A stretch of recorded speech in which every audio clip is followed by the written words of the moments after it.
Isang lumang videotape ang nagpapatugtog ng kasal ni na Francis at Iris. Nagkakatuwaan ang lahat, ngunit ang kapatid ni Francis na si Diego ay mukhang hindi naman talaga masaya. Sa kasalukuyan, sinakop na ng zombie apocalypse ang mundo, kaya minamaneho ni Francis ang kanyang pamilya papunta sa bahay ng kanyang mga magulang sa kanayunan. Nang sa wakas ay dumating sila, pumasok si Francis ng mag-isa sa bahay upang tingnan kung may panganib. Sa kwarto ng kanyang mga magulang, labis siyang nalungkot nang matuklasan na tinapos ng kanyang ama ang kanyang paghihirap dahil nahawa siya. Kinuha ni Francis ang baril at relo bago bumalik sa pasilyo, kung saan niya nadatnan ng kanyang ina na humihingi ng tawad. Lumabas na naging zombie na pala ang ina at kinagat ang kanyang asawa. Bigla siyang bumagsak at nagsimulang gumapang patungo sa kanyang anak, inuulit ang salitang, "Sorry." Walang nagawa si Francis kundi barilin siya. Pagkatapos, inilibing ni Francis ang kanyang mga magulang at sa wakas ay nakapasok na rin ang kanyang pamilya sa bahay. Nagpasya sina Iris at ang mga bata na umidlip, ngunit hindi nakatulog si Francis dahil sa trauma. Nagpasya siyang tingnan ng poso sa labas at nakahinga siya ng maluwag nang makumpirma niyang ligtas inumin ang tubig, kaya nagmadali ang kanyang mga anak na kumuha. Nang dalhin nila ang mga bag sa bahay, isiniwalat ni Iris na itinago niya ang mga sigarilyo kasama ng gamot at nagsimulang manigarilyo na hindi sinang-ayunan ni Francis. Napansin ni Joshua ang isang kamalig sa malapit, kaya pumayag si Francis na galugarin ito kasama niya. Ayaw ni Lucas na umalis sila dahil maaaring mapanganib, ngunit tiniyak ni Francis sa kanya na maayos ang lahat at iniwan siya kasama ang kanyang manika na sundalo at ang kanyang ina. Habang papunta sa kamalig, napansin ni Joshua na suot na ngayon ni Francis ang relo. Pagpasok nila sa loob, natuwa sila nang makakita ng ilang manok, ngunit sa kasamaang palad ay nakakita rin sila ng bangkay. Isa ito sa mga katulong na nagtago dahil nakagat din siya. Pinilit ni Francis si Joshua na kunin ang mga susi mula sa bangkay, kaya hinila ni Joshua hanggang sa bumagsak ang bangkay sa ibabaw niya. Natakot ang kawawang bata, ngunit hindi nagalit si Francis. Nagmadali si Joshua sa poso para maligo, kaya nag-alala si Iris, ngunit sinabi lamang ni Francis sa kanya na nakakita sila ng bangkay. Pagkatapos ay binigyan niya si Lucas ng tubo na nakuha niya mula sa plantasyon para matikman niya kung ano ang tunay na asukal. Sa basement, nakakita ang mag-asawa ng generator. Mayroon ding maliit na kama at mga drawing sa dingding, isang referensya sa mapang-abusong pagkabata ni Francis. Nagtipon siya ng lakas para pumasok sa kwarto at tiningnan ang generator, ngunit wala itong gasolina. Ang masasamang alaala ay naglalagay sa kanya sa matinding takot, kaya tinulungan siya ni Iris na umalis. Sa dingding, isang drawing ang nagpapakita ng isang matanda na bumaril sa isang bata. Para sa hapunan, ang pamilya ay kumakain ng kanin at itlog. Bagamat pinagdasal muna sila ni Francis, patuloy na kinakain ni Lucas ang tubo, kaya napilitan ng kanyang mga magulang na kunin ito. Sinubukan ni Joshua na buksan ang radyo, ngunit pinatay ito ni Francis. Iniisip ni Iris kung ano ang gagawin nila bukas dahil hindi magtatagal ang pagkain, kaya naisip ni Francis na ang pananatili ang kanilang pinakamahusay na opsyon. Mayroon silang malinis na tubig at mas ligtas ito kaysa sa lungsod.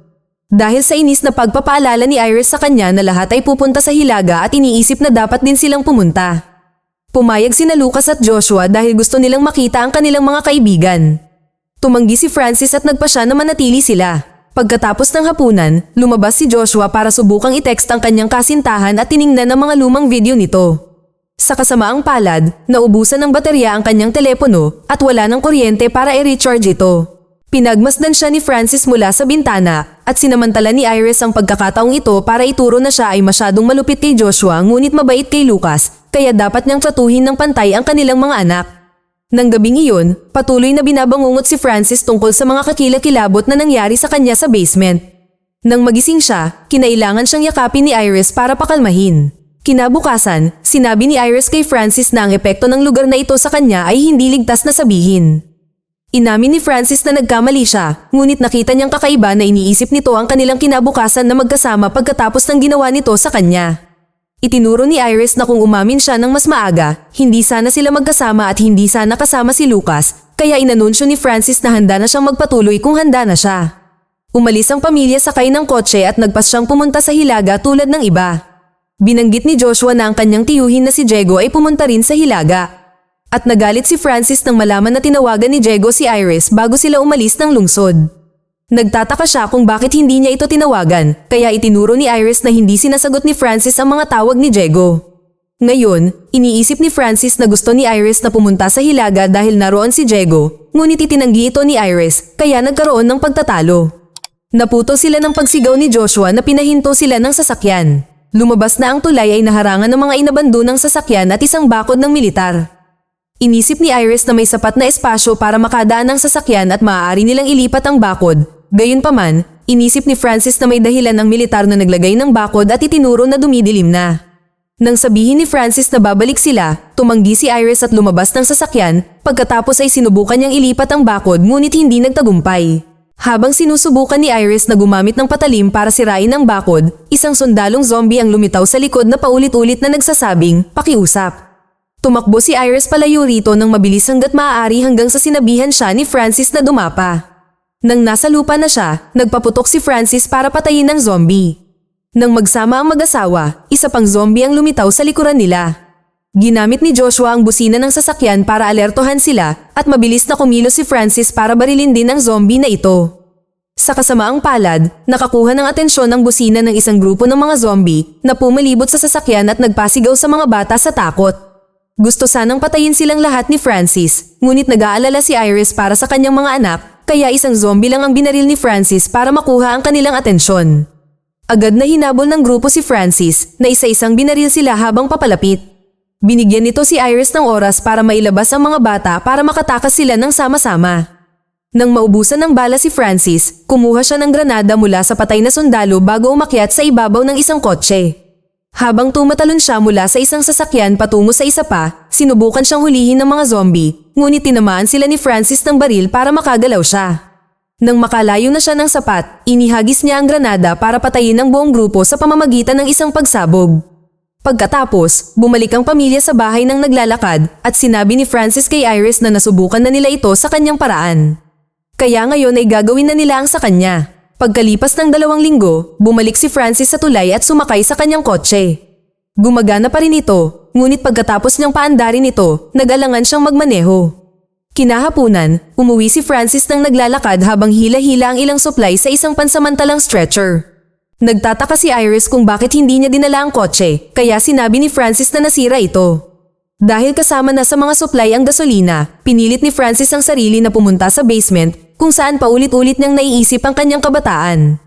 Matapos mapuno ang generator, nagawa niyang maibalik ang kuryente. Binuksan niya ang aircon at nagpatugtog ng paboritong musika ni Iris. Sumayaw ang mga bata kasama niya, ngunit pinapanood lang siya ni Iris. Kalaunan, nakakita si Francis ng isang kahon ng mga tapes at nagpas siyang panoorin ang kasal nito. Napansin ito ni Iris, ngunit lumayo ito. Sinundan siya ni Francis sa kusina at marahan siyang niyakap na pagkatapos ay binembang siya. Samantala, nakapag-charge na si Joshua ng kanyang telepono at nag-i-imagination gamit ang kanyang kamay habang nanunood ng mga video ng kanyang kasintahan. Nagulat siya kay Lucas na ayaw matulog ng mag-isa. Pinayagan siya ni Joshua na manatili at magkasama nilang tiningnan ng isang kahon ng mga gamit ng kanilang ama noong bata pa sila kasama ang ilang mga lumang larawan. Napansin ni Lucas na kamukha ni Joshua ang nakababatang Diego. Kinabukasan, sinabi ni Francis kay Iris na humihingi siya ng paumanhin sa pananakit dito, ngunit ngayong wala na ang kanyang masamang pamilya, maaari silang magkaroon ng pangalawang pagkakataon. Gusto niyang magsimula ng bagong buhay sa bukid na ito at pumayag si Iris, ngunit hindi ito sumagot nang sabihin niya rito na mahal kita. Pagkatapos, pumunta si Francis sa kamalig para kumuha ng mga itlog para sa almusal at nagulat nang makakita ng isang mabangis na aso. Patuloy itong tumatahol sa kanya, ngunit tinakot ito ni Francis, kaya kinagat ng aso ang kanyang kamay. Pagkatapos, ninakaw nito ang isang manok at tumakas sa isang butas na hinukay nito sa ilalim ng kamalig. Dahil nurse si Iris, madali para sa kanya na alagaan ang sugat ni Francis, ngunit naisip niya na dapat itong pumunta sa ospital para sa isang bakuna laban sa rabies. Hinampas ni Francis ang mesa at sumumpa na maayos siya. Sa labas, nagawa ni Joshua na buksan ang radyo at narinig ang mga salitang Delta Camp, ngunit nakalulungkot na naubusan ng baterya at sumigaw siya sa pagkabigo. Nang tanungin siya ng kanyang mga magulang, nasasabik si Iris na marinig na maaaring may lead si Joshua, ngunit sinabi ni Francis na nag-iisip lang si Joshua. Habang kumakain, iginiit ni Iris na dapat nilang hanapin ang Delta Camp na iyon at nagmakaawa kay Francis na ayusin ang kotse. Gayunpaman, naisip ni Francis na kung pagbabasihan ng mga zombie sa tulay, hindi magiging ligtas ang kampo. Nagsimula silang magtalo at binanggit ni Francis ang lahat ng kamatayang nasaksihan nila tulad ng pag-aalsa sa paaralan ni Lucas. Ginugulo ng alaala si Lucas na sumugod sa mga bisig ng kanyang ama para sa ginhawa. Lumayo si Iris sa mesa, pakiramdam niya ay minamanipula siya. Kinabukasan, tinanong ni Joshua si Francis kung maaari nilang buksan muli ang generator dahil gusto nitong magpatugtog ng musika. Nang tumanggi si Francis, nagnais si Joshua na may gawin at ipinaliwanag na gusto niyang malaman kung sino pa ang naroon. Nagalit si Francis at ipinaalala sa kanya ang nangyari sa tulay, iniisip kung sapat ba ang lakas ng loob ni Joshua na pumatay. Nang sabihin ni Joshua na oo, dinala siya ni Francis sa gitna ng bukid at ikinwento sa kanya kung paano siya tinuruan ng kanyang ama na ipagtanggol ang bukid mula sa mga magnanakaw. Matapos maglagay ng garapon sa isang patpat, ibinigay niya ang baril kay Joshua at hiniling na magsanay. Nagpaputok si Joshua, ngunit hindi niya tinamaan ang target at ang ingay ay nagbigay kay Francis ng higit pang mga pangitain ng kanyang pagkabata. Pagkatapos ay inayos ni Francis ang posisyon ni Joshua at binigyan siya ng ilang mga tip bago sinabihan siyang magpaputok, ngunit hindi na naman ito tumama. Dumating sina Iris at Lucas upang tingnan ang lahat ng ingay at sinabi ni Francis na kailangan pang matuto ni Joshua. Patuloy niyang itinutulak ang bata gamit ang masasakit na salita at nauwi sa pagsigaw dito, kaya nagpaputok si Joshua ng ilang bala hanggang sa tumama ang isa sa garapon. Dahil dito, nakita ni Francis ang isa pang pangitain ng kanyang nakakatakot na ama. Umiiyak si Joshua nang matapos siya at kinuha ni Francis ang baril mula sa kanya habang sinasabing mahusay ang kanyang ginawa. Bigla, isang grupo ng mga zombie ang sumulpot sa bukid kasunod ng tunog ng mga putok ng baril. Agad na tumakbo ang pamilya at hinabol sila ng mga zombie. Pagpasok pa lang ng pamilya sa bahay, inilipat nila ang isang baul para harangan ng pinto bago tumakbo para magtago sa itaas na palapag. Sumilip si Francis sa balkonahe at nakita ang mga zombie na nakapalibot sa bahay. Maya-maya ay binasag nila ang mga bintana at itinutulak ang mga pinto pabukas. Sa sandaling iyon, tumunog ang busina ng sasakyan sa kalsada. Nang makuha nito ang atensyon ng mga zombie, mabilis itong umalis at hinabol ito ng mga zombie. Kinaumagahan, lumabas si Francis at nakitang wasak ang kamalig, wala na ang lahat ng manok at nabasag ang mga itlog. Pagkatapos, sinundan niya ang kalsada hanggang sa makita niya ang sasakyan mula kagabi sa tabi ng ilog at natuklasan na ang driver ay ang kanyang kapatid. Ipinaliwanag ni Diego na nawala na ang kanyang pamilya at kinailangan ipaalam ni Francis sa kanya na patay na rin ang kanilang mga magulang. Pagkatapos ay humingi ng tawad si Diego sa pananakit kay Francis at ipinaliwanag na pupunta siya sa Hilaga. Kaya gusto niyang sumama rin si Francis at ang kanyang pamilya, itinuro na ang mga natitira nilang pagkain ay hindi magtatagal magpakailanman. Galit na itinutok ni Francis ang baril kay Diego at sinabihan siyang lumayo sa kanyang pamilya, kaya nag-iwan si Diego ng mapa bago umalis. Kinuha ni Francis ang mapa at naghanda na sunugin ito, ngunit hindi siya naglakas loob. Pagkatapos ay napansin niya na naiwan ni Diego ang kanyang jacket. Pag-uwi niya, ipinakita niya ang jacket kay Iris at sinabi rito na patay na si Diego. Dahil sa lalong pagiging paranoid, nagpa siya si Francis na takpan ang lahat ng mga bintana. Hinayaan ni Iris si Joshua na manigarilyo kasama niya at sinabing ang kanyang ngiti ay katulad ng sa isang tao, ngunit hindi niya sinabi kung sino. Samantala, sinusubukan ni Lucas na pumatay ng langaw at sinundan ito sa basement kung saan siya ay nagulat sa isang zombie sa bintana. Agad na lumapit si Iris upang aliwin siya at tiniyak sa kanya na hindi makapasok ang zombie. Napansin niya na humihina ito at nagteorya na malapit nang mamatay ang lahat ng zombie, kaya makakaalis na sila. Narinig ito ni Francis na ayaw mawala ang kanyang pamilya. Kalaunan sa bukid, naghanap si Francis ng isang zombie at pinugutan ito ng ulo. Pagkatapos ay pinahiran niya ng dugo ng zombie ang kanyang damit bago tumakbo pabalik sa bahay habang sumisigaw. Dumating ang kanyang pamilya upang tingnan siya at ipinakita niya sa kanila ang ulo ng zombie, nagkunwaring inatake siya. Habang tumatakbo pabalik ang mga bata sa takot, sinabi ni Francis na marami pa ring zombie sa labas kaya dapat silang manatili sa loob. Sa kwarto, hinubad ni Francis ang maruruming damit para maligo. Nakita ni Joshua na nahulog ang mapa mula sa mga bulsa, ngunit bago pa niya ito makuha, bumalik si Francis kaya tumakbo palayo si Joshua. Kinagabihan, ginulat ni Francis ang pamilya gamit ang ilang musika at isang lumang Christmas tree. Setyembre pa lang, ngunit sa palagay niya ay karapat-dapat silang gumawa ng magandang okasyon. Habang kumakain, tinanong sila ni Francis kung ano ang gusto nilang matanggap para sa Pasko. Pumili si Lucas ng bisikleta at sinabi ni Joshua na gusto niya ang mapa na nakita niya sa kwarto, ngunit itinanggi ni Francis ang pagkakaroon nito. Nang hingi ni Lucas ang kanyang kahilingan, inamin ni Francis na gusto niya ng isa pang anak. Naisip ni Iris na isang masamang ideya ito sa kasalukuyang sitwasyon at pagkatapos ng maikling pagtatalo, sinabi niyang ang gusto niya ay umalis na ngayon dahil halos wala silang makain. Inakusahan siya ni Francis na hindi niya gusto ang sarili niyang pamilya at sinabi sa mga bata na naisip na niya silang iwan bago pa man ang pagsiklab. Nabaliw si Iris nang humingi siya ng tawad sa kanyang mga anak at tiniyak sa kanila na hindi nila kasalanan. Dahil hindi siya masaya, kinailangan niya ng kaunting oras para gumaling at bumalik bilang isang mas mabuting ina para sa kanila. Nagalit at hinampas ni Francis ang mesa, hinihingi ang natitirang katotohanan. Nang subukang ipagtanggol ni Joshua ang kanyang ina, tinawag siya ni Francis na isang anak sa labas. Lumalabas na sina Iris at Diego ay may relasyon at si Joshua ay anak talaga ni Diego. Sinigawan ni Iris si Francis dahil sa ginawa nito sa harap ng mga bata at ipinaalala sa kanya na gusto siyang iwan nito, hindi ang buong pamilya, dahil hindi na niya ito matiis.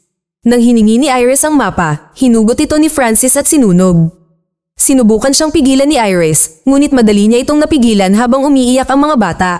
Sinampal ni Iris ang kanyang asawa bago tumakbo palabas ng kwarto. Pagkatapos ay umupo muli si Francis at sinabihan ng mga bata na kumain na parang walang nangyari. Pagkalipas ng ilang linggo, naghahanap si Francis ng mga tubo sa bukid nang bigla siyang makarinig ng ilang putok ng baril. Wala siyang makita sa lugar, ngunit nag-aalala pa rin siya, kaya umuwi siya na may dalang malaking tabla at kadena para isara ang pintuan. Sinabi ni Francis sa kanyang pamilya na naroon pa rin ang mga zombie, ngunit tinawag siyang sinungaling ni Joshua dahil ilang linggo na silang hindi nakakakita nito. Sa wakas ay naging matapang si Joshua, inakusahan niya si Francis ng puwersahang pagpigil sa kanila doon tulad ng ginagawa ng kanyang ama sa kanya. Unti-unting nawalan ng malay, ininsulto ni Francis si Joshua at sinampal siya, at nabahira ng dugo ang kanyang relo. Sumigaw siya na ginawa niya ang lahat para mapanatili silang ligtas kaya dapat silang manatili sa loob. Ang tensyonadong sandali ay naputol ng isang katok sa pinto at isang boses ng lalaki. Sinabi ng estrangherong ito na isa siyang sundalo at humingi ng tulong sa kanila. Sinabihan siya ni Francis na umalis at nagbanta na babarilin siya, ngunit binuksan ni Joshua ang pinto. At isang sugatang si Corcuera ang bumagsak sa lupa. Sumumpa si Corcuera na hindi siya kinagat at ipinakita sa kanila ang kanyang balat habang sinasabing galing siya sa Delta Camp. Pumunta ang kanyang unit sa lungsod para sa mga supply, at habang pabalik sila ay inatake sila ng mga zombie, kaya ngayon ay patay na ang lahat ng kanyang mga kaibigan. Inisip ni Francis na kinukumpirma nito na tama siya na ang mga zombie ay nasa lahat ng dako, ngunit sinabi ni Corcuera na depende ito sa lugar at walang gaanong nilalang sa pagitan ng kampo at ng bahay na ito. Inihayag din niya na ipinadala siya rito ni Diego, na inatake rin. Napagtanto ni Iris na nagsinungaling ang kanyang asawa, ngunit sinabi ni Francis na nagsinungaling din siya. Nang subukang palayasin ni Francis si Corcuera, nais siyang tulungan ng iba pang miyembro ng pamilya. Sa huli, pinayagan siya ni Francis na manatili ngunit ikinulong siya sa basement. Sa kalagitnaan ng gabi, ginising ni Joshua si Iris upang sabihin sa kanya na aalis na siya. Hindi na niya matiis si Francis at gusto niyang alamin kung nakaligtas si Diego sa pag-atake. Pagkatapos nilang magyakapan, hiniling ni Joshua na sumama rin siya, ngunit dapat manatili si Iris para kay Lucas. Kinabukasan, nagising si Francis matapos ang isa na namang bangungot tungkol sa kanyang mapang-abusong ama. Sa kusina, nadatnan niya sina Iris at Lucas na nag-aalmusal kasama si Corcuera na gumaling na sa kanyang sugat. Nang tanungin ni Francis kung nasaan si Joshua, sinabi ni Lucas na hindi niya alam. Dahil sa paghihinala, pumunta si Francis sa pintuan at nakitang bukas ito, kaya nahulaan niya kung ano ang nangyari. Galit na galit, bumalik siya sa kusina at hinampas si Corcuera sa ulo gamit ang martilyo para patayin ito. Pagkatapos ay sinabihan niya ang takot na si Iris na kailangan nilang manatili rito bago siya pinatulog. Maya-maya, nagising sina Iris at Lucas sa basement. Kinalampag ni Iris ang nakakandadong pinto, ngunit hindi man lang ito gumalaw. Sa kusina, nag-almusal si Francis habang inilalagay ang manika ng sundalo sa tabi ng bangkay sa mesa. Naagaw ang atensyon niya nang marinig niya ang tahol ng mabangis na aso sa labas. Ilang sandali pa, pumasok si Francis sa basement suot ang uniforme at may dalang tray ng karne. Niyaya niya ang kanyang pamilya na kumain at gusto sanang kumuha ni Lucas, ngunit pinigilan siya ni Iris dahil hindi niya ito pinagkakatiwalaan. Kumain muna si Francis bago itapon ang tray sa sahig dahil sa pagkadismaya. Habang ikinukwento ni Francis sa kanila kung paano magalit ang kanyang ama sa kanya kapag hindi niya natatapos ang kanyang pagkain, nakita ni Iris ang kutsilyong nahulog mula sa tray at sinubukan itong agawin. Gayunpaman, lumingon si Francis kaya itinago niya ito gamit ang kanyang paa. Sinabihan niya si Francis ng ilang mapagmahal na salita para hindi siya magambala, ngunit sinabi ni Francis na hindi niya ito mapagkakatiwalaan at kinuha ang kutsilyo bago umalis. Dahil sa takot, inihagis ni Iris ang tray sa pinto bago kumuha ng isang metal na baras. Ginamit niya ito para hilahin ang isa sa mga tabla na kahoy mula sa bintana, gayunpaman, nahulog siya at ang pagkahulog ay naging dahilan para mawalan siya ng malay. Sa kalagitnaan ng gabi, ginising ni Lucas si Iris na may isang ideya. Bigla, nagsimulang sumigaw si Lucas, kaya sumugod si Francis sa basement para tingnan siya. Habang nagkukunwaring may sakit si Lucas, sinaksak ni Iris si Francis sa likod. Kinuha niya ang mga susi bago sila tumakbo palabas ng kwarto. Isinara ang pinto bago nagpaputok si Francis. Ang pagiging nasa lugar na iyon ay nagpakita kay Francis ng lahat ng nakakatrauma na alaala at nagkaroon ng breakdown. Tumakbo palabas sina Iris at Lucas para lamang makita ang isang zombie na si Diego na kumakain ng isang bangkay. Inulit niya ang salitang takbo bago sila hinabol papasok ng bahay. Sinubukan ni Iris na umakyat sa hagdan, ngunit hinawakan ni Diego ang mga binti nito at pinabagsak siya. Habang sinusubukang harangan ni Iris ang kanyang mga ngipin, pinalo ni Lucas si Diego ng flashlight. Pagkatapos ay tumalon si Diego kay Lucas para atakihin ito. Agad na binato ni Iris ng mga bagay si Diego para ilihis ang atensyon nito at nilabanan nito ng upuan. Nang marinig ang sigaw ng kanyang pamilya, desperadong itinulak ni Francis ang pinto hanggang sa masira niya ang kandado para makatakas. Nang kakagatin na sana ni Diego si Iris, mabilis na tumalon si Francis at paulit-ulit na binasag ang ulo nito gamit ang baril, hindi tumigil hanggang sa hilingin ni Iris. Pagkatapos, sinisi ni Francis si Iris sa lahat at naghanda na patayin ito, ngunit naantala siya ng pagbubunyag ni Lucas na nakagat siya.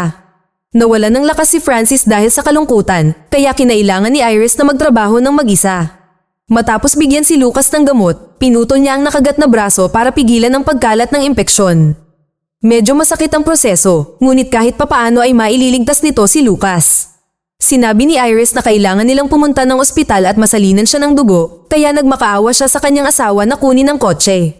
Tumakbo si Francis ng mabilis hanggat maaari upang makarating sa tulay kung saan niya nadatnan si Joshua na may dalang baril. Bago pa man maipaliwanag ni Francis ang nangyari, binaril siya ni Joshua. Agad niyang pinagsisihan ang kanyang ginawa at humingi siya ng tawad sa kanyang ama habang umiiyak. Tinawag siya ni Francis na anak ko bago namatay. Sa huling eksena, sumakay si Joshua sa kotse at nagsimulang tumungo sa bahay.